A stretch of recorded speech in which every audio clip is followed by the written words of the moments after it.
Ça roule déjà. Ouvert? C'est ouvert. Oui, Ouais. moi, c'est toujours Oui, une petite lumière. Ah oui, C'est bon, toi aussi, ça va, excellent, c'est bon. On est tous brillants. Oui. C'est beau. Jouer comme une fille. Un balado sportif avec Guylaine Demers et Marc Durand. Salut tout le monde, bienvenue à Jouer comme une fille, le balado qui parle de l'équité de la place des femmes dans le monde du sport. Guylaine Demers, docteur, Guylaine Demers, Oui. professeur. T'es mieux de beurrer épais. Ben non, mais c'est normal. Écoute, on est tellement fiers de t'avoir avec nous, parrainé par Égal Action et par également le Lab Pro Femmes que tu diriges. Et notre invitée aujourd'hui, Lisanne Murphy. Salut. Que j'ai connue quand même il y a quelques années, alors que tu jouais pour l'équipe olympique canadienne, à 2 reprises aux Jeux.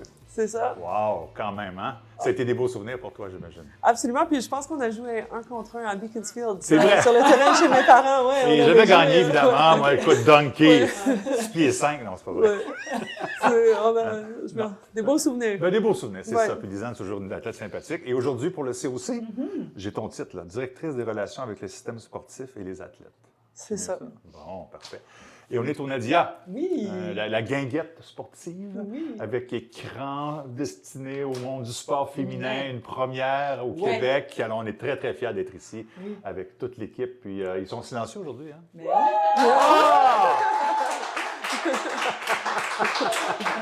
Mon Dieu, hein, ils répondent rapidement, c'est fun. Bon, ben Lisanne, ça va bien? À quelques moments des Jeux là, de Milan, Cortina d'Ampezzo? Ouais, absolument. On sent un peu que les Jeux s'en viennent. Là. La pression augmente, mais on se voit aussi que c'est le moment où les athlètes et les sports sont in the zone. Alors, c'est cet équilibre entre l'augmentation de la pression et l'énergie et comme de transférer dans le focus. Ouais. C'est ça. Liane, je vais terminer ma présentation Bien sûr. avant de te lancer sur tes différentes questions, parce que c'est parrainé par 2 organisations. D'abord, Égal Action, hein, le partenaire d'action du milieu sportif engagé pour plus d'équité. Et sa mission, c'est de rendre le système sportif québécois équitable et égalitaire à l'égard des filles et des femmes et de soutenir ces dernières dans le développement de leur plein potentiel. Qui peut être contre ça? Et le Lab Pro Femmes, il s'agit d'un laboratoire de recherche qui se concentre sur les questions professionnelles et féministes liées au leadership féminin, particulièrement dans le sport.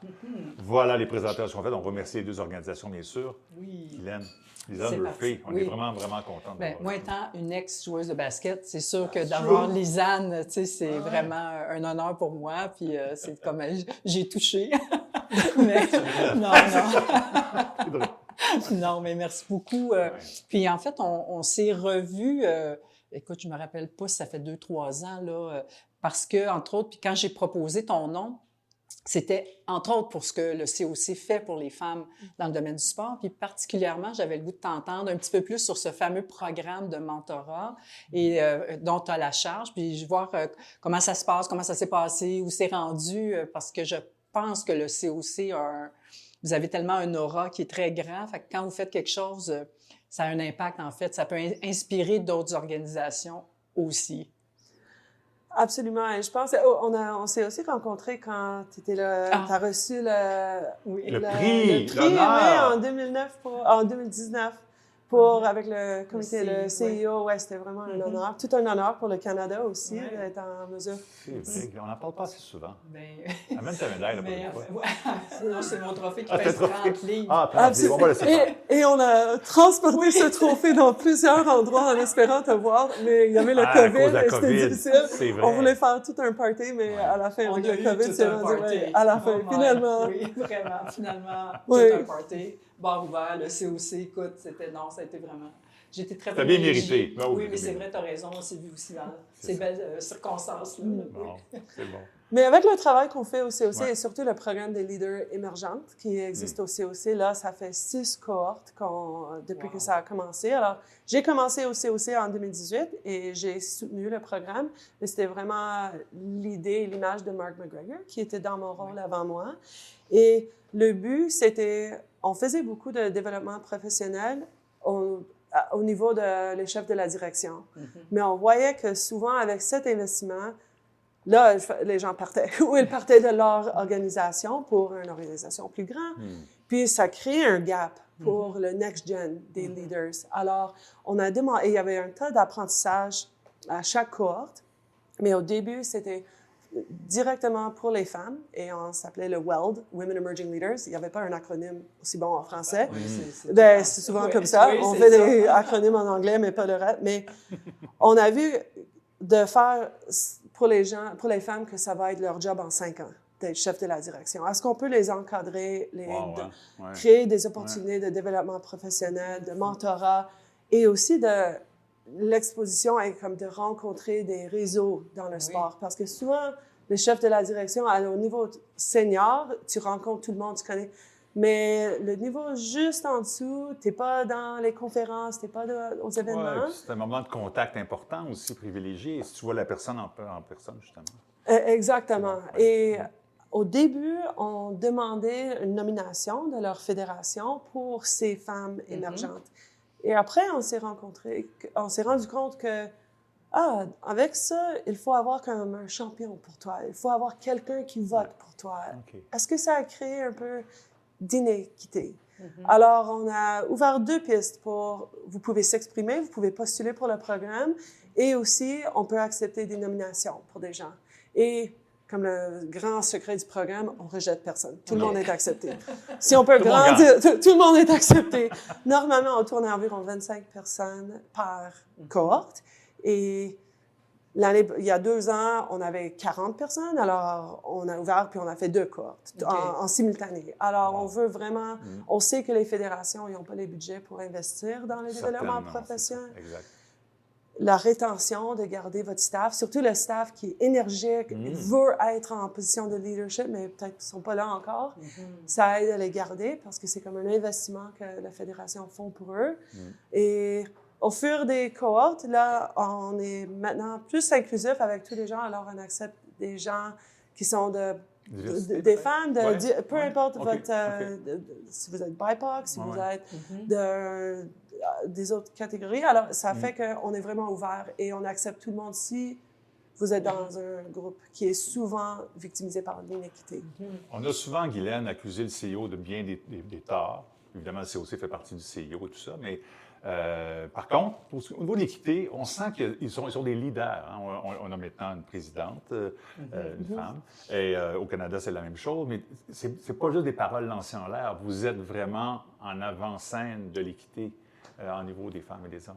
Ben, je dis pour le comité olympique, c'est quelque chose dont ils sont vraiment fiers. Que je pense 66% de notre staff sont des femmes. Wow. Sur notre conseil d'administration, on a atteint la parité. Dans notre équipe de direction de senior leadership aussi. Mais un autre élément dont nous sommes vraiment fiers, c'est qu'on a aussi 19 Olympiens et Olympiennes qui travaillent au COC et c'est le plus de tous les pays au monde. Pour vrai, hein? Ouais, on embauche plus d'Olympiennes et Olympiens que le CIO. C'est génial, ça, parce que c'est une après-carrière évidemment extraordinaire pour ces athlètes-là. Pour toi, ça a été le cas? Oui, absolument. Ma transition a été assez rapide. Je faisais des conférences avec le programme Athlète olympique RBC, puis Eric Miles m'a vu et dit Toi, tu fais quoi là? Tu devrais travailler dans le sport. Puis, comme athlète, t'attends comme le big sign. J'ai dit peut-être c'est une piste à suivre, puis c'était comme un peu history depuis ça. Ça t'a permis de passer à autre chose. Et cette carrière que tu vis maintenant. Et tu parlais de 65% de femmes au niveau de... Qui travaillent aussi dans notre staff. C'est quand même plus que la moyenne nationale. Hein, quand on parle des autres fédérations sportives, j'ai des chiffres ici. 40% des membres dans les CA, dans notre conseil d'administration, si on veut, des différents sports nationaux. Puis au niveau des entraîneurs, bien, ça, c'est le chiffre que tu sors tout le temps. On est encore dans le monde du 20% et genre. Oui. Bien, avant de parler des coachs, ce que je veux souligner du COC, c'est que, par exemple, on vient de sortir des chiffres pour les fédés provinciales au Québec, pour le staff des fédérations. Puis on a 55% de femmes, mais sont secrétaires, sont dans la communication et tout. Fait que quand tu regardes qui sont les directeurs généraux, directeurs techniques, c'est les rôles où il y a le plus de pouvoir, là, il y a vraiment beaucoup moins de femmes, mais c'est ce qui distingue le COC, c'est que au-delà du chiffre, c'est que ces femmes-là occupent aussi des postes où il y a du pouvoir. Puis c'est ça qui fait une différence. Et c'est là où ta voix a un poids autour de la table versus, puis j'enlève rien au secrétaire, le staff de soutien est ultra important, mais ces personnes-là ont souvent pas vraiment d'impact ou de pouvoir, ce qui n'est pas votre cas, là. Ben, même si je regarde pour moi, j'ai commencé au COC en 2018 comme coordonnatrice et j'ai monté les rangs assez rapidement. Mais quand Eric Miles m'a accepté en tant que dans le rôle de direction. J'étais enceinte à 7 mois. Et quand j'avais postulé pour le job, je disais, death sentence. Ben oui. Je suis enceinte. Oui. Il y a zéro chance que quelqu'un va m'embaucher comme ça. Ben Et oui. je me sens même coupable parce que je développe des programmes qui promouvent l'équité des genres et je me sentais Ça reste comme ça. Et c'était une comme réalité, ouais. tellement la joie d'être enceinte et aussi un deuil, un pré-deuil, Oui. parce qu'il y avait même rien qui s'est passé. Mais quand elle m'avait offert le job, j'ai dit, et là, elle a dit, va-t'en, toi, t'as le job numéro 1 à faire, va-t'en avec ta famille, on est là, on t'attend à la fin, mais prends le temps. Et pour moi, j'ai dit que, wow, le COC est vraiment un endroit qui est bon pour les femmes. Puis moi, je vois ça comme un geste de rétention aussi, quelque part. Si tu offres ça, si on t'offre ça à ce moment-là, puis on dit, garde, ta job numéro 1 maintenant, c'est d'accoucher, d'avoir un enfant. Toi, tu veux redonner à cette compagnie-là éventuellement. Là. Ben, absolument. C'est Aussi, ça. je suis absolument croyante dans ce qu'on fait, de promouvoir les valeurs olympiques et de soutenir et d'accélérer le changement, surtout dans un état tellement difficile financier au niveau de sport et les investissements sportifs. Alors, je suis vraiment croyante en ce qu'on fait. Je pense que c'est une valeur partagée aussi, que les gens qui travaillent là, tu te sens que tu fais quelque chose d'important. C'est clair. C'est pour ça que Lisanne a maintenant 3 enfants. Son rêve, c'est d'avoir une équipe de basket. Alors, Ça étant... prend combien, là? Je passe beaucoup de temps dans les arénas de hockey, là. On n'est pas rendu au basket encore. Oh non, mais zut alors! Mais là, J'ai t'as 2 commencé- filles et un garçon, là. Ouais, c'est Fait que ça. les équipes mixtes, c'est plus rare. C'est au on moins n'est pas 5 de chaque. ouais, le 3, on est là pour le 3 contre 3 un jour, mais 3 en 3, ça, c'est bon. on a aussi un écart d'âge assez important, là. Mais, en tout cas, le sport est très vivant dans notre maison, surtout à l'hockey, présentement, mais je sais que le basket, ça vient un peu plus tard. Ah oui, OK, c'est Ouais, pas c'est stressant. Voilà, oui. voilà. Non, il n'y a pas de doute, il n'y a pas de Ouais. doute. Oui, vas-y. Non, mais Es-tu c'est ça. Mais ouais, là, ouais. j'allais faire revenir à ta question sur le coaching. Ah. Ça reste... écoute, moi, ça fait presque 30 ans, là, je fais de la recherche, là, puis colique. Vraiment, le nombre de coachs féminins, ça bouge pas. Où il y en a le plus, c'est avec les tout-petits. Puis Oui, quand on évidemment. arrive au niveau Ouais. olympique, c'est... tu sais, puis là, c'est pas juste le Canada, c'est partout, là. Parce qu'on a sorti les stats pour les Jeux de Paris, puis... Le Canada, on avait 9 d'entraîneurs féminins, malgré le fait qu'on a beaucoup plus d'athlètes féminines, tu sais, Et quand on plus de regarde. succès aussi chez les femmes. Puis est-ce Ouais, que vous avez quelque chose en tête, de faire quelque chose? Puis je sais que vous n'avez pas, c'est pas vous qui engagez les coachs, je le sais, là, c'est les fédés. Mais y a-tu quelque chose qui se passe en ce moment? Surtout le monde de coaching, c'est difficile, c'est peu importe Ouais. de le genre. Comme avec la situation financière, ça crée des conditions qui sont vraiment difficiles. Aussi. Alors, j'aimerais commencer avec juste de reconnaître ça, parce que je travaille aussi, c'est comme pas la même réalité d'être Non. sur le terrain et dans les fédérations. Puis de voyager, puis de faire... Ouais.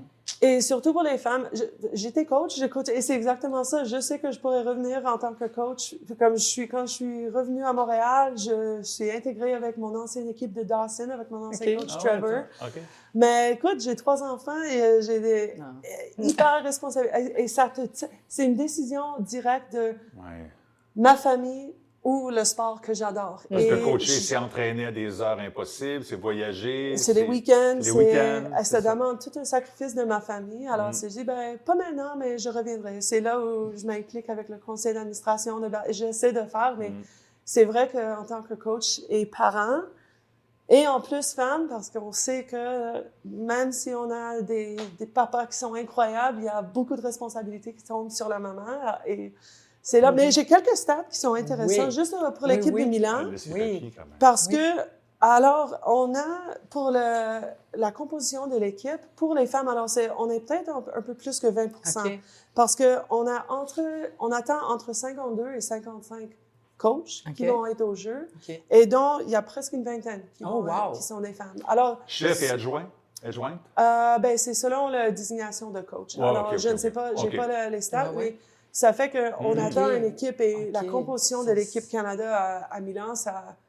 Mon Dieu, ça avec va les athlètes, probablement absolument, être on le attend plus même grand un peu. pourcentage de femmes depuis très longtemps. Là. Je me répète, on fait un reportage au jeu de Sochi, à la montagne, donc tous les sports sur neige, bobsleigh, évidemment ski de fond, biathlon, ski alpin. 92 entraîneurs, là, tout inclus, là, adjoints, 0 femme. Il n'y avait aucune femme dans les sports de glisse extérieure.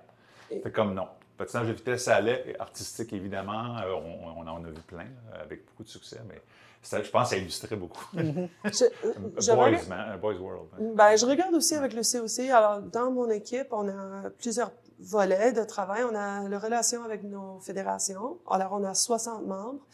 Au COC, on a tout ce qui est le travail avec les athlètes et le bien-être, alors le programme plan de match. Puis on a notre nouveau mandat d'augmenter la participation au Canada. On a un but d'ici 2035 d'avoir 1 million de plus de jeunes qui vont le sport organisé. Non pas juste jouer dehors et jaser, mais organisé. Tu t'inscris pour quelque chose. Mais avec notre soutien avec les fédérations, on a un bucket de financement.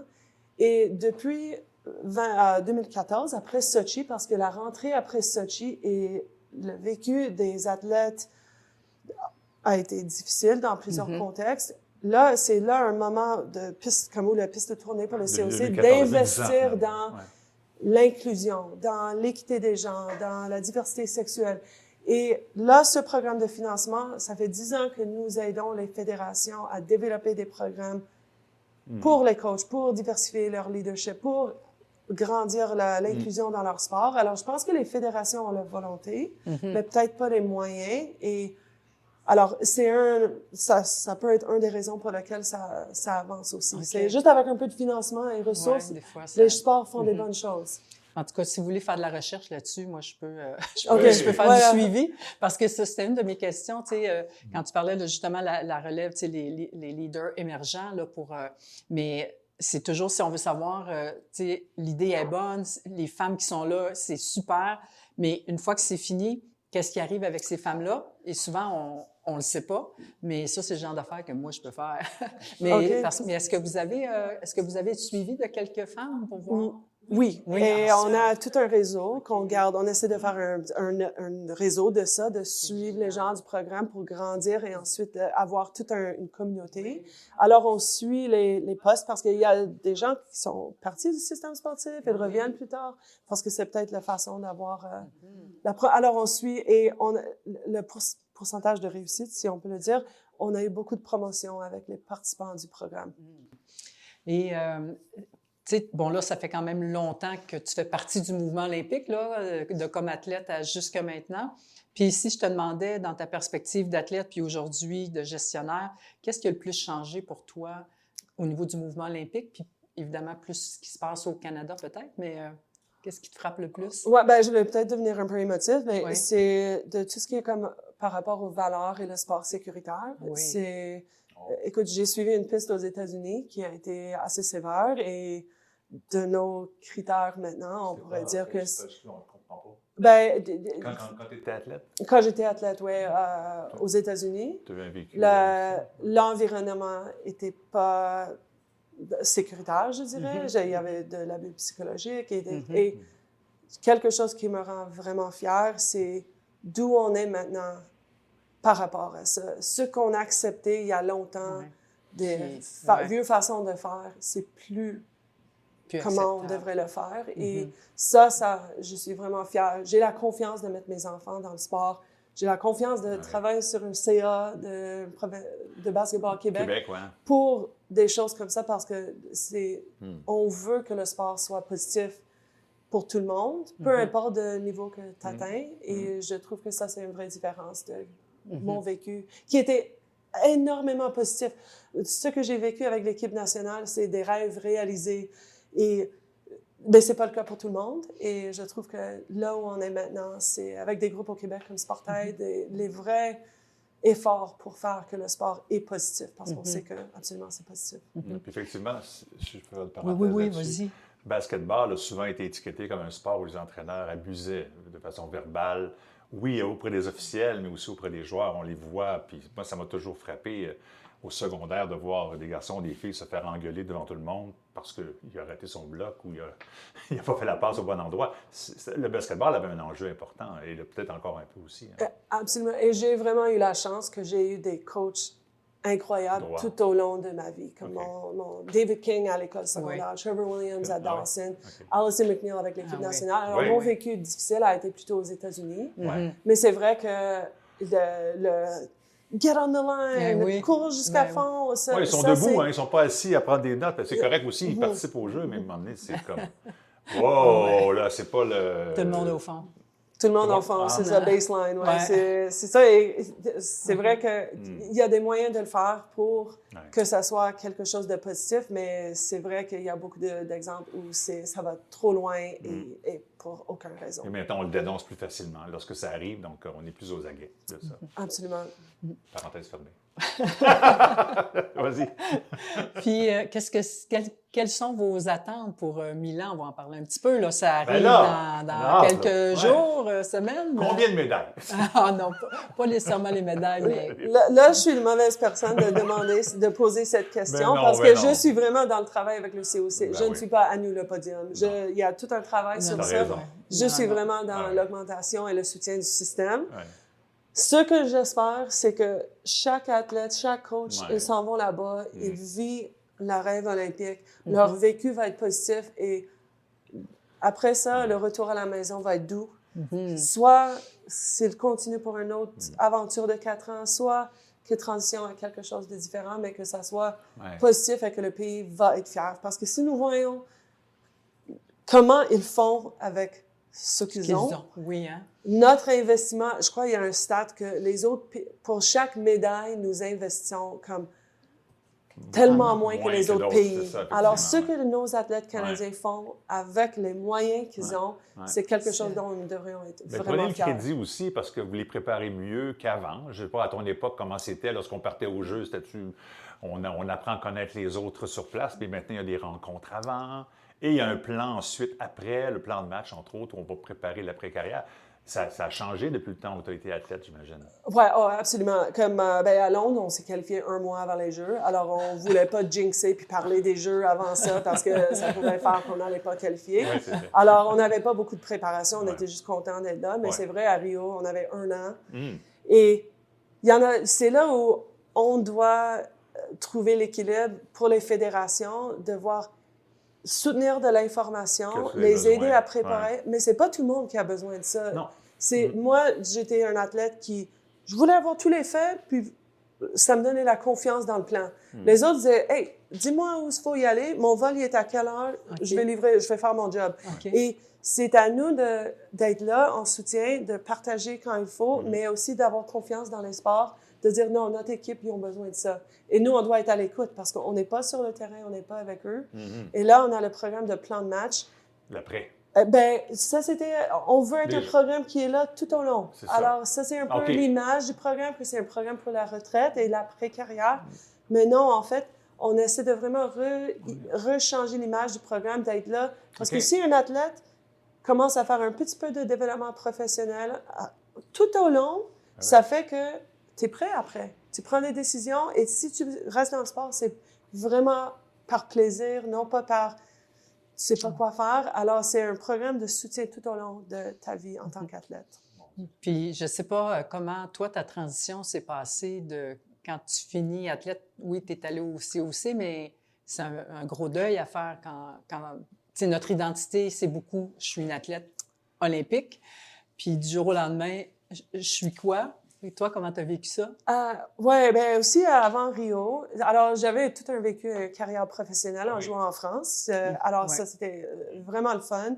Et 1 an avant les Jeux, j'ai eu une blessure grave de genou, puis on m'a comme failli couper de l'équipe, mais je l'ai pas laissé faire.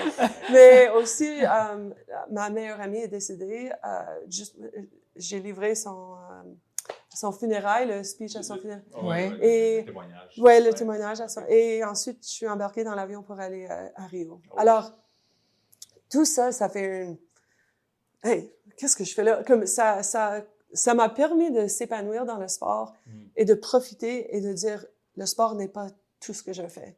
Et c'est là, avec le temps, j'avais mon père a des problèmes de santé depuis longtemps. Je me suis tout d'un coup sentie très loin. Mais avant, je pense, en Europe, c'était mon thing, ça allait bien. Mais là, ça a commencé à se sentir très loin. Alors, la décision d'arrêter le sport, je sentais que depuis ma carrière en équipe nationale, chaque matin, je réveillais en disant, moi, je m'en vais au jeu, là. OK. On va le faire. Le Canada, ça niaise pas. Tout le monde pense que c'est rien au basket. Non, on va changer. J'avais ça en tête au quotidien. Puis là, après Rio, je sentais comme... OK. C'est pas là, c'est pas le même spark et c'est ma responsabilité de partir, de laisser un autre qui a ce spark si on veut vraiment le faire. Alors, la transition était plutôt facile. Parce que, ben aussi, j'avais beaucoup de coachs qui disaient « Tout le monde s'en fout du basket. » On pensait pas qu'on était des superstars non plus, mais ça a permis comme qu'il y a des autres choses à faire. Et que le vécu que j'avais en tant qu'athlète, c'était incroyable. Tu avais une belle carrière, là, quand même. C'est ça aussi. Tu avais l'impression d'avoir accompli tous tes rêves. Peut-être pas la médaille olympique. Oui, c'est ça. Pas le médaille, c'est Ouais. le truc que j'ai... Ouais. Qu'est-ce que ça aurait changé, mais avec un peu de recul, c'est comme, ben non, c'est le parcours. C'est pas la destination, mais c'est vraiment le parcours qui fait que c'est ce qui est important. Et là, pour le suivi, tu sais, je pense, je reviens aux entraîneurs parce que pour moi, c'est quelque chose qui vraiment vient me chercher tout le temps. Tu sais, tu as eu Allison comme entraîneur, puis, tu sais, on veut pas s'étendre sur les stéréotypes de genre, mais ça reste que d'avoir un entraîneur à qui tu peux t'identifier. Pour plusieurs filles, ça fait vraiment une différence.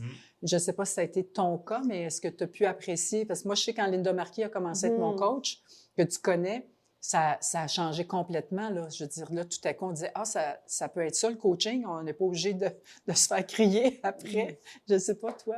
Ben, j'ai eu la chance d'avoir beaucoup de femmes comme coach toute ma vie. Oui, Okay. Alors à l'université aux States, c'était une femme. Okay. L'équipe nationale, j'ai juste vécu avec des coachs de femmes et c'était comme le mari de Allison qui était notre assistant. Alors déjà, OK. Et souvent, alors pour nous, c'était la réalité au Canada. Ouais. Et même à l'époque, il y avait juste 3 femmes qui coachaient internationalement. Nous, les États-Unis et la Serbie. Non, avant la Serbie, c'était l'Australie. J'allais te le dire. C'est là. Non, mais c'est ça.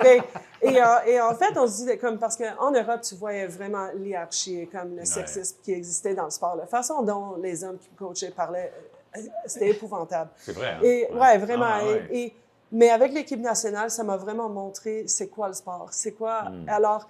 Ça, c'était le vécu. Je trouve que Canada Basketball, ils font tout un job parce que les assistants qui sont là, c'est des femmes. C'est très rare qu'il y ait un homme qui coach aux côtés des femmes. Et c'est peut-être comme l'équité des genres de l'autre sens, mais on sait que les hommes ont plus d'opportunités. Alors, c'est une vraie fierté de l'équipe, surtout du basket. Je ne sais pas si c'était le cas partout, mais en basket 3 contre 3, mon souvenir, c'était une femme qui était là aussi. Kim Gaucher, alors c'était c'est ça, ancienne à la transitionner de l'autre côté. Puis maintenant, il y a Michel Plouffe qui transitionne dans ce rôle après avoir joué. Connaissent ça un peu, les filles, je pense. Non, c'est ça. Mais tu es un des journalistes qui s'intéresse au sport féminin. Ben, je suis content de voir ça. Oui, Ça arrive. ça fait longtemps. Canada, même chose chez les femmes, ça fait longtemps. Tu n'as pas attendu qu'il y ait la victoire puis les roses, ça fait longtemps. Là, j'ai pas de mérite, franchement. Puis, de toute façon, les succès canadiens, on le sait, que ce soit au Commonwealth, au Paname, aux Olympiques, c'est les femmes d'abord. Il y a des éditions, à part André Degrasse, puis Michel Lamarche. Je me rappelle, en tout cas, il y avait juste 2 gars qui avaient obtenu des médailles à je ne sais pas quel jeu. Là, mais... Alors, il faut quand même rentrer, c'est ça. Pardon, à Cléopâtre, ce qui appartient à ça. Mais c'est vrai, le Canada, l'équipe du Canada a eu tout un succès. On a été comme... C'est les femmes qui poussent l'équipe du Canada depuis... Oh mon Dieu, oui, moi aussi j'ai les stats. C'est c'est ça, c'est hallucinant. Et c'est pas tout le monde, là. On est vraiment presque unis. Quand tu regardes le ratio, là, ça n'enlève rien d'autres pays, mais c'est ça. Nous, c'est les femmes qui remportent les médailles. Alors, bravo, chapeau. Oui. Mais écoute, je te remercie infiniment. Je peux-tu être dans ta valise? On aimerait donc ça y aller à Milan. On va y aller avec toi, avec le câble, la télévision. Ben OK, mais j'ai pas le même job. Je suis à l'extérieur, alors je serai dans un hôtel à Milan. En soutien des chefs de la direction et les membres des conseils d'administration. Alors, c'est pas le même job. Alors, il y a peut-être une autre valise que... Ou si vous voulez rentrer dans le village, ou peut-être avec les médias, mais je recommande à tout le monde de venir. Soit à Milan, mais on a 7 villes où les Jeux vont se passer. Alors, pas tout faire. C'est comme tu es à Cortina ou tu es à Milan, parce que c'est long. C'est des jeux éloignés cette fois-là. Tout le monde dit que ça va être compliqué, le voyage entre les clusters. Parce qu'il y a juste un village ou il y en a... Non, plusieurs dans chaque. Alors, on a 4 régions des Jeux, 7 villes, mais les 7 villes, ils ont un village. C'est juste pas les mêmes grandeurs. Alors, Milan et Cortina est un peu plus petit. C'est l'avenir des Jeux, Guylaine. C'est l'avenir. On en parle de plus en plus. Si le Canada, un jour, avait encore les Jeux d'hiver, pourquoi pas avoir des épreuves à Whistler, à Calgary, à Montréal, à Québec? Pourquoi pas? C'est comme ça maintenant. Les C'est installations sont déjà là, profitons-en. Allons pas construire de nouveaux bâtiments. Mais ça, c'est pour un autre balado. Ouais, Oui, OK. c'est ça. Ouais. C'est un autre Exactement. sujet. Hey, merci beaucoup, Oui, Lisanne, d'être merci. revenue. Merci Puis, à vous. Au Nadia. On va suivre. D'ailleurs, on suspend la diffusion du balado pendant les jeux parce Ouais, qu'on c'est sait vrai. que Mais tout non. le monde va écouter les jeux, ils ne nous écouteront plus. Fait que là, on va. C'est faux. Alors, on tourne avant les jeux, puis après les jeux, ben, c'est sûr qu'on va trouver quelqu'un. Ah ben oui. Ah ben oui, pour Absolument. faire le bilan. Absolument. Fait que, Plein, c'est ça. plein d'invités à venir. Oui, oui. Ben, Merci merci beaucoup, Lisanne. infiniment. Ça a été très agréable. Ben, merci à vous deux aussi. Oui. C'est juste ce que vous faites depuis toute vos carrières pour le soutien des femmes, pour le soutien des athlètes. On le voit, j'ai vécu ça, je suis dans une position où je suis maintenant à cause de les efforts que vous faites. Alors, c'est un grand merci à vous et l'équipe aussi. Même pas un effort. Ben, merci. C'est même pas un effort. Oui, C'est le vrai, fun, une mais c'est ça, passion. c'est le fun, c'est le fun. C'est bon. Alors, si jamais on part un guinguette comme le Nadia à Québec, Ben parce oui. qu'on est de Québec, on l'appelle le Lisanne. C'est correct? Ah, c'est bon. C'est réglé? Le Lisanne. Ouais. Ouais, c'est bon. Je pense que le branding, on peut pas vouloir ça, mais c'est bon, là. Merci au Nadia de nous avoir acquis encore une Oui, fois. Merci la foule. Ouais. Dispersée. Merci. Et ben, à la Au prochaine. prochain. Bon jeu! Bon jeu. Merci.